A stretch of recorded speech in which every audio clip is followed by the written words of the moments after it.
Nagpanawagan ang Malacañang sang mas maid-id kag responsable nga pag-report na hanungod sa mga insidente sang pagpangluthang sa eskwelahan, ilabi na sa mga minor de edad nga involved. Suno kay Palace Press Officer Undersecretary Claire Castro, dapat likawan ang pagbuyagyag sa mga detalye nga posible makatugas sang copycat acts.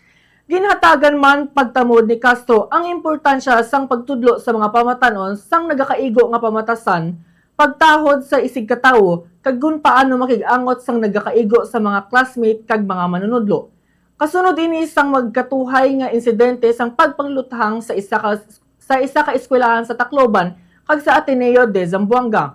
Ang palasyo naghinyo sa media nga amligan ang dignidad, kaluwasan kag privacy sa mga minor de edad nga involved, subong man ang kaayuhan sa mga pamilya nga namatyan kag ang integridad sa nagapadayon nga mga investigasyon sa mga insidente.